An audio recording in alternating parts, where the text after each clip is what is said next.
Então você tem que se inclinar para os ensinamentos da palavra de Deus. Eu sei que muita coisa, você não, tem gente que já aprendeu muita coisa, mas tem pessoas aqui que estão novinhas na fé, e ninguém nasce sabendo, né? Então quando você não souber de alguma coisa, procura um pastor, pergunta. Hoje uma irmã perguntou, pastor, eu não entendi negócio de voto. Como é que faz voto? O que é voto? Eu ensinei ela. É assim, o que a Bíblia fala? É assim. De repente você pode, não, pastor, voto eu sei o que é. Eu não entendo negócio de batismo nas águas.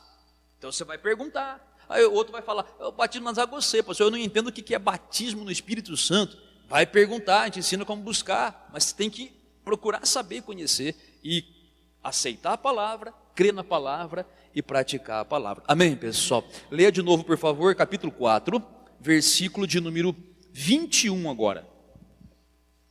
Vamos ler o 20 de novo, por favor. Versículo 20, outra vez.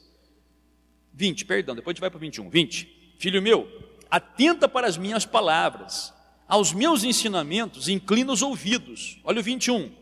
Não os deixes apartar-se dos teus olhos, guarda-os no mais íntimo do teu coração. Agora olha para cá, olha, presta atenção aqui, ó. Vamos dizer aqui que o João Guilherme que está filmando aqui, ele está com a câmera aqui, né? Eu pego essa câmera e falo para o João Guilherme, guarda a câmera, não perde, não derruba, não utiliza mal, conserva a câmera aí. A obrigação é dele, sim ou não, gente? Não é minha. Se eu passei a ordem para ele, ele vai ter que cumprir isso daí. Se ele quebrar ou fizer mau uso, aí vai ser problema para ele. Não é assim, gente? Claro, né? Lógico que ninguém vai fazer nada de mal para ele. Eu quero dizer porque vamos cobrar, né? Ou rapaz, não é? Quer dizer, é assim. Então, quando Deus fala, você não deixe as minhas palavras e nem os meus ensinamentos se apartarem, quer dizer, se separarem dos teus olhos. Mas não é dos olhos físicos, é dos olhos espirituais. Porque tem pessoa que tem problema na visão, não é verdade? Ela ouve bem, mas não vê a palavra. Então é uma linguagem figurada. É uma figura de linguagem que Deus usa. Não deixe os meus ensinamentos e nem as minhas palavras se separarem diante dos seus olhos. Quer dizer, é o modo de dizer, mantenha sempre na tua frente a minha palavra. Se você mantiver a minha palavra sempre diante de você, você nunca vai se desviar, nunca vai se perder, nunca vai sofrer uma derrota. Você pode até ter uma batalha grande na frente, mas porque você mantém os olhos na minha palavra, você não vai afundar. Lembra? No princípio era o verbo estava com Deus e o verbo era Deus. Verbo quer dizer palavra. A palavra de Deus e verbo é a mesma coisa. Verbo e palavra é a mesma coisa. Jesus é a palavra de Deus. Lembra quando Pedro estava andando sobre as águas? Né? Estava no barquinho, Jesus andando nas águas, Pedro falou, se é o Senhor, manda eu ir ter contigo. Jesus falou, vem. Pedro saiu do barco, começou a andar sobre as águas. A Bíblia diz que enquanto Pedro olhava para Jesus, olhava para a palavra, ele se mantinha de pé. Por quê? Porque enquanto ele olhava para Jesus, ele via um homem lá, porque Jesus estava em forma humana ali. Mas o que o Senhor Jesus disse para o Pedro antes de sair do barco? Vem. Jesus falou, vem, pode vir, vem. E o Pedro confiou nessa palavra, sim ou não, gente? Veja, não é confiar na figura humana, é confiar no que sai da boca dessa figura humana, na palavra da pessoa. E Jesus é a palavra de Deus. Então, Jesus falou, vem, o Pedro confiou, tanto confiou que começou a andar sobre as águas. Imagina que sensação, né? Andar sobre as águas, estranho, né? E enquanto Pedro olhava para Jesus, ele ia caminhando sobre as águas, não tirou os olhos. Só que, a partir de certo ponto, as ondas que estavam ali começaram a se levantar pela força do vento, começou a ventar muito forte. E as ondas do mar começaram a se levantar. E o mar da Galileia, veja, ele não é bem um mar, ele é um lago muito grande. Só que porque ele é muito grande, dá a impressão que está no mar. E quando venta, quando chove, as ondas ficam muito grandes. tem barco que afunda lá, porque as ondas são muito fortes. Então, ele estava andando, então ele começou a ouvir o barulho das ondas. E o vento também, né? E o tamanho das ondas. Ele fez a pior besteira da vida dele. A pior não, uma das grandes besteiras. Ele já fez algumas, né?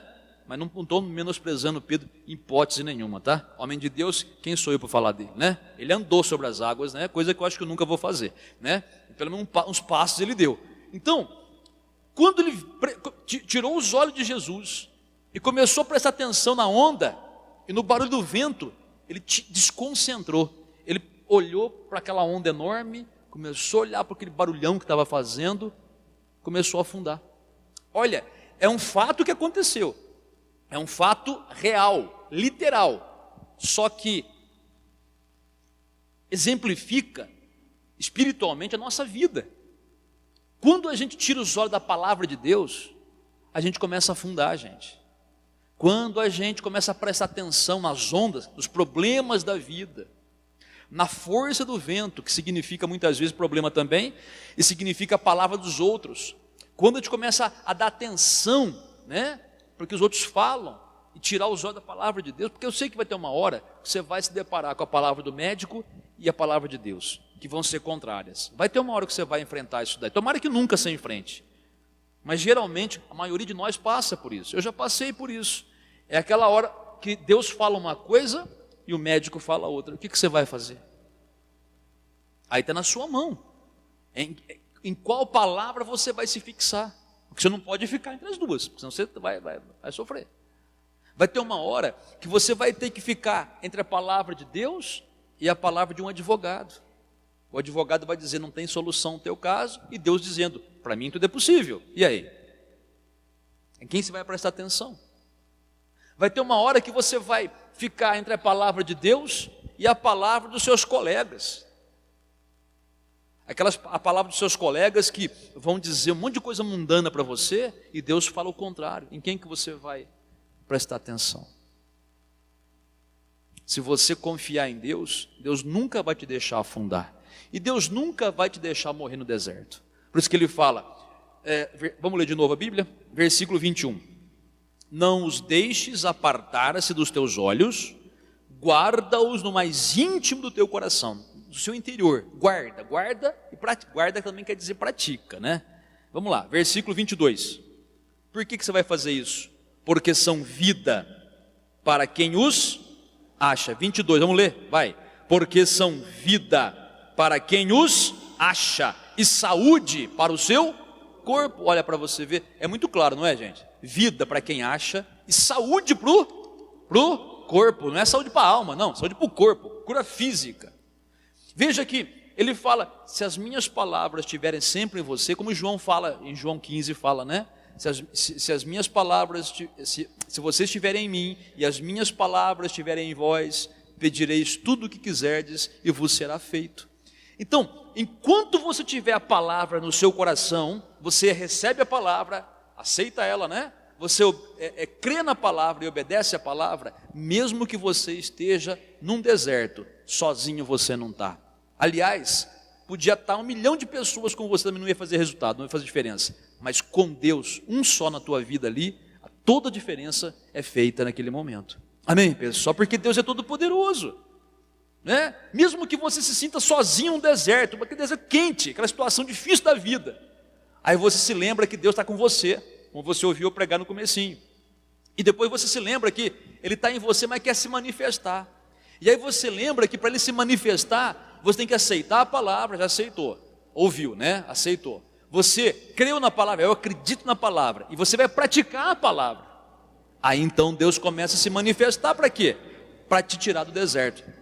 Rapidamente, está em tempo ainda. Eu quero mostrar para você apenas 2 passagens. Poderia mostrar várias aqui, mas só 2 por causa do tempo aí. Pega a sua Bíblia.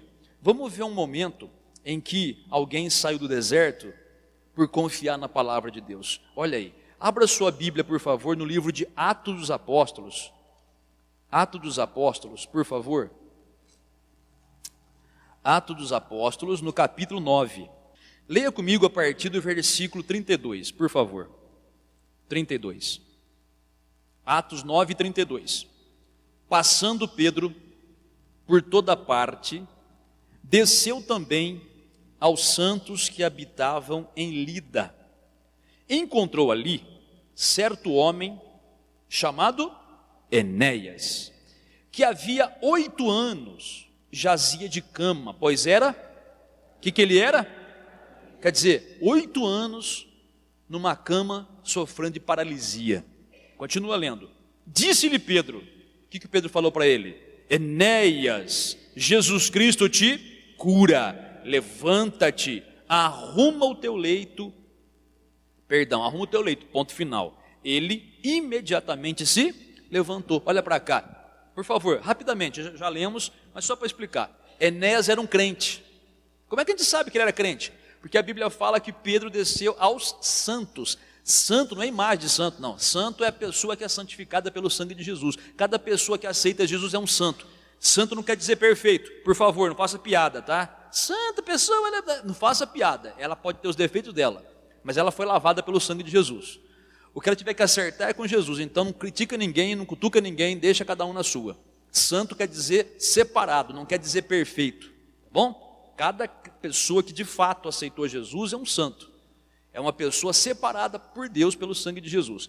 Enéas era um santo, mas estava paralítico. E ele vivia numa comunidade de crentes. Será que aqueles crentes não tinham uma palavra boa para falar para o Enéas? Por que ninguém falou antes o que Pedro falou? Será que Pedro tinha alguma qualidade maior? Não, porque quem curou Enéas foi a palavra de Deus. Quando Pedro chega e fala, Enéas, Jesus Cristo te cura, isso é palavra de Deus. Era uma promessa que estava lá em Êxodo, onde fala assim, eu sou o Senhor que te sara, ou eu sou o Senhor que te cura. Então, o Pedro simplesmente chega e fala para o Enéas uma palavra de Deus. Enéas, Jesus Cristo, que é o Senhor, te cura. Na mesma hora o Enéas se levantou, porque ele creu, veja, ele aceitou a palavra, ele creu na palavra e ele